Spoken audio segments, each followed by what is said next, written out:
Столько пациентов за раз Сужинская больница, пожалуй, никогда не принимала. Желающих оказалось настолько много, что очередь расположилась даже на улице. Здесь и взрослые, и дети. На прием в Сужинском районе у медиков выделено 4 дня. Но уже в первый день врачи приняли свыше 400 человек. Одна из них – Мария Хамхоева. Для нее диспансеризация – это отличный повод проверить состояние здоровья.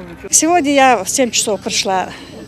Полностью обследование сделала, сейчас взяла кровь, прошла неврологов, кардиологов, всех прошла. Вроде бы ничего такого мне не сказали. Очень довольна, рада. Обеспечение сильнейшее, условия хорошие.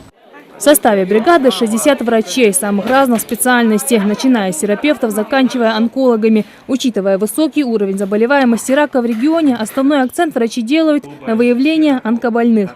Я приехала насчет своей болезни онкологу. Я хочу сказать большое спасибо всем врачам.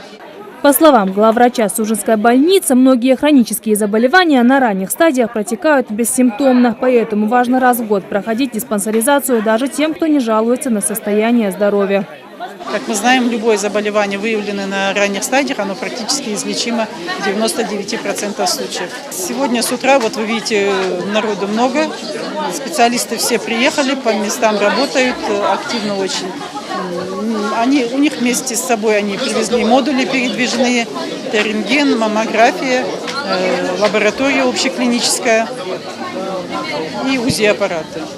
Получить консультацию узких специалистов, не выезжая за пределы республики. Такая форма помощи нашла положительные отклики у жителей региона.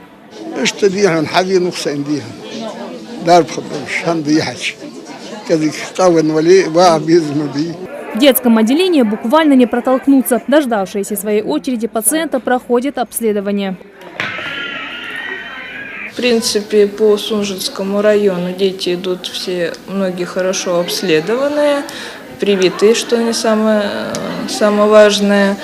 Единственное, что отмечаю, некоторые, так скажем, есть проблемы, конечно, со здоровьем, но больше зависит от родителей, потому что они не ходят к врачам.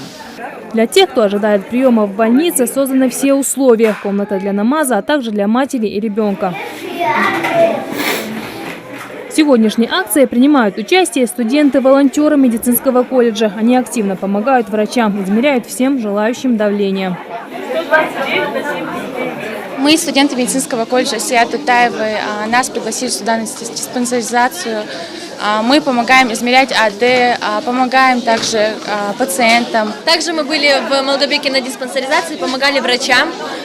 То же самое, люди были доброжелательными, очень много людей приходило, мы всем помогали. В республике врачи сводного медицинского отряда пробудут до конца месяца. Конечным пунктом приема станет Джейрах. Жарайдат Халухоева, Лариса Аздоева, Адам Далаков, Новости 24.